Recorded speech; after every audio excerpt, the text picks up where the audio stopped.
Hello everyone, and welcome to my Legendary Empire Total War Guide. In this guide, I'm just going to show quickly proof that the Legendary Guide was beaten at exactly 99 turns. And I'll share a strategy of going eastward versus going to a region like Marienburg or to the west. Essentially what's happening in this campaign is I've made a military alliance with Kislev, and I'm essentially beating back the forces of chaos. They're sending their fourth wave, and I have a single army just north of Kislev holding down the area, while I have a second army, my main one, led by Emperor Karl Franz, beating back the Norse tribes, with a very, very basic force, no unique units. Now, how am I able to beat at 99 turns? Well, essentially I've created military alliances with Ostland and Midland to the north. However, this strategy you can't really make an alliance with those two factions in the north early game because they essentially hate you. When I worked my empire eastward, the point was to rush into the vampire count's land to wipe them out early. Essentially they will be eliminated completely at around turn 50. With the vampires out of the way, you saved yourself a lot of time in dealing with the vampire corruption and chaos corruption. Because what's probably the hardest thing to deal with in legendary difficulty is essentially the public order. If you play on lower difficulties, then it's not too bad, but wiping out the vampire counts early game will save you a big headache later on, because at around turn 50, the vampire counts just don't expand too much.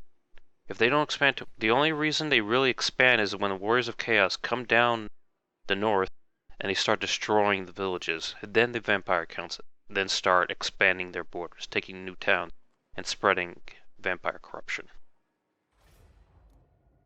Now, I'll show you the beginning strategy with the Empire. I've made a couple tests and other examples in doing this Empire campaign.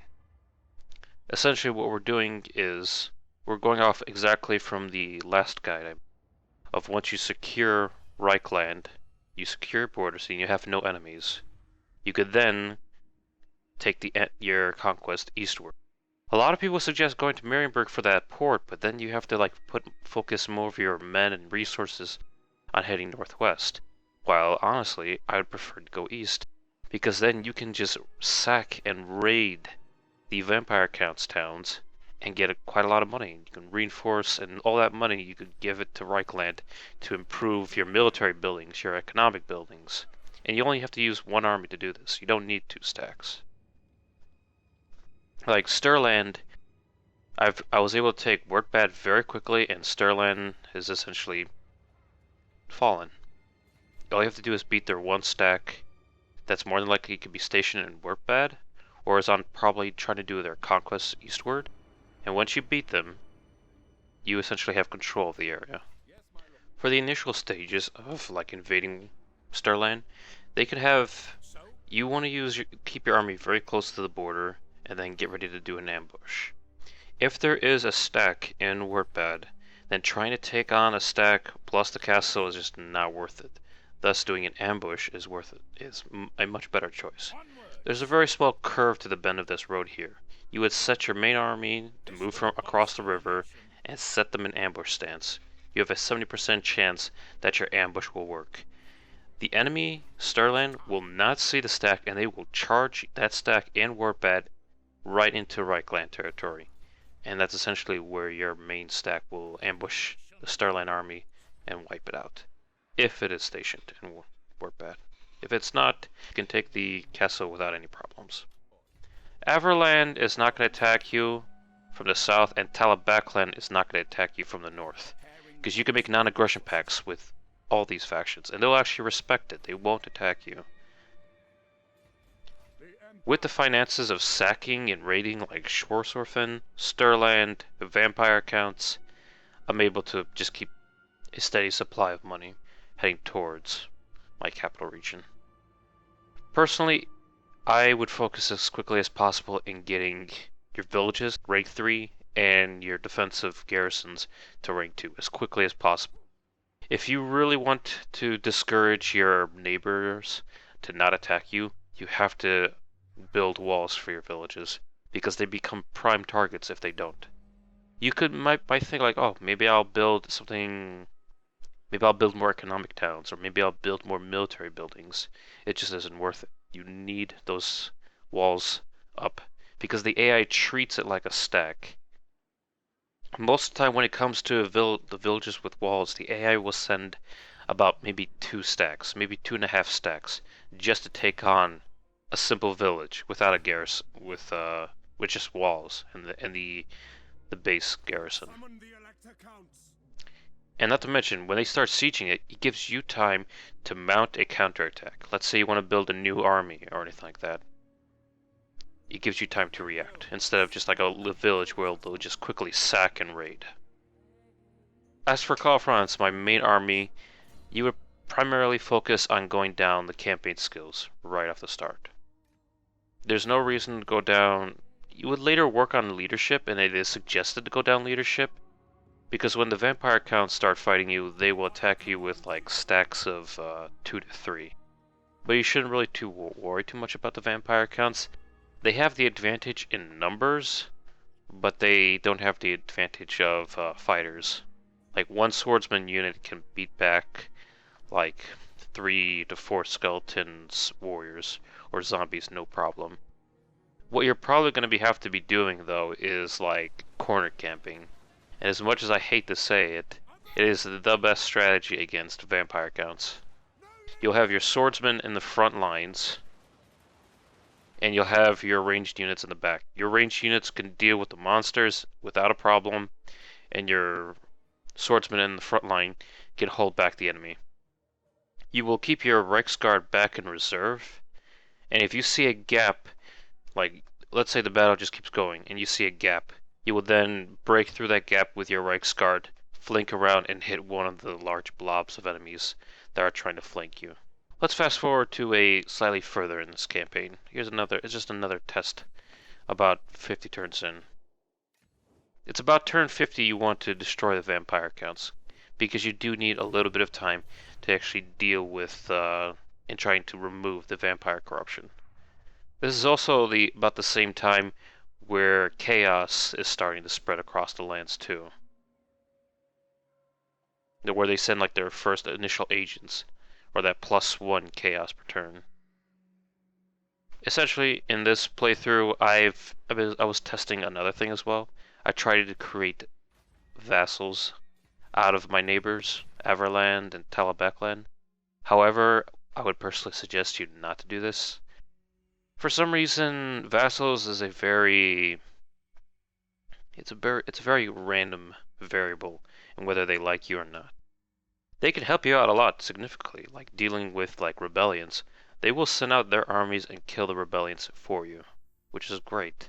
However, there are situations with the vassals that they just don't like you. They don't want to trade with you. They don't want to talk to you, and they just gradually just hate you more. It's great to trade with them, but for example, like right here with Talabecland, he's my vassal and he doesn't want to trade with me, even though I pretty much own him. So essentially, he could betray me at any time and become a nuisance. So essentially, I wouldn't suggest getting vassals. As for dealing with Sylvania, I was strongly from all the money that you've been sacking and attacking Sylvania with, back in Reichland, you will have a triple rank 3 barracks, which you will then build Empire Captains. You will have 2 of them. Bring those Empire Captains as quickly as possible to Sylvania, just to counter the public order. The public order is definitely the biggest issue with Sylvania, because you're dealing with vampire corruption. It's just really hard to deal with. As for beating the campaign, all I had to do was colonize this one territory, and that's it. That's all I had to do to actually beat the campaign. Initially, it was pretty hard at first, but I thought it was a pretty interesting strategy. So go over, instead of like going through that whole video of like just turn by turn, I'll explain exactly how the whole Eastern campaign worked. Once I have Reichland secured, the goal was to expand eastward. Taking Wordbad, I then focused on raiding and pillaging Schwarzwerfen, Tempelhof, vampire counts, and I took them on with no problem. Getting defensive buildings, economic buildings, and the Shrines of Sigmar, like religion, like corruption, counter-corruption buildings, was the initial goal. I'm not building any military buildings because with global recruitment, that's a much better method to actually get units. And my main capital, Reichland, would basically provide the units. It's better to have defensive buildings than essentially like have a station a stack in different parts of the campaign map. The more stacks you have, the more you have to upkeep them, and you just start losing money.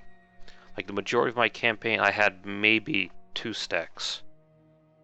I had a stack in Sylvania to keep an eye on the rebels, or in case Wissenland tried to betray me from the south. And I had 1 stack, my main stack, with Emperor Karl Franz on the north, essentially helping Kislev defend against the Norse tribes, and the hordes of chaos, and he was extremely successful. With just basic swordsman units and crossbows, I was able to basically hold off against any type of stack that chaos or the Nords would send against me. Now, if you're wondering whether or not, say, is it really worth just sacking and pillaging? Maybe you should go with Marienburg because the port is worth so much money. Well, if you go for Castle Drakenhof, you could get yourself a gold mine and get yourself a lot of money as well. Is it tough to deal with the corruption? I agree, yes. It's a bit annoying. But that's why you do it very early, at about turn 50. You basically give yourself about 50 turns to actually deal before you deal with the invasion of Archaon and any of the other Norse tribes. Over here, I was just pointing out that these Empire captains basically made themselves camp in Sylvania just so to counter the public order negatives. Once chaos starts invading the world and you have to deal with both the corruption of vampirism and just chaos, that corruption can get out of control and the public order can be devastating. Thus, the Shrines of Sigmar are very important to have. Some people are wondering like whether or not is it worth getting unique units. Technically, I was building up the army of Karl Franz was actually I leveled up in a specific way where he would benefit from artillery and great swordsmen and everything. But these basic swordsmen, they've been fighting so many battles and they've been leveling up so well that their stats are almost as good as normal warriors of chaos, which is a pretty strong stack for very cheap upkeep. Now for the end game for Emperor Karl Franz, initially I would go down the campaign skills, get the minus upkeep cost, get the logistics. Logistics is probably the most important, so your cheap army can replenish very quickly. I could have went for the minus 15% upkeep, but the upkeep cost for this army just wasn't that bad. I mean, that was probably my only mistake that I didn't go down. However, when you are fighting the vampire counts, you want to go down the leadership tree, and the reason is, though the vampires have massive numbers, they do apply passive debuffs like being scared or dropping the morale of your troops. Your troops will suffer casualties. But if you go down a leadership tree and getting like skills like hold line, rally, stand and fight, you give your army a better chance. I was focusing entirely in like getting essentially skills that would benefit them like radius wise. Now before I end this guide for the Empire campaign, I'm going to go over the strategic alliances that you will be making throughout your campaign once you start progressing towards the east side of the map towards Sylvania. Once you take on Schwarzwerfen and the vampire counts, you will gain favor with Carrick Cadron. These dwarfs will essentially be a very useful ally just so you can start proceeding north. Once you start moving north, declare war on the Warriors of Chaos and the Norse tribes if you can. If you don't have sight of them, use an agent to get close and gain sight. You will start to gain favor with Kislev because these are like 3 of Kislev's enemies. At first, they'll give you military access, and slowly and gradually, they'll give you a defensive alliance and a military alliance.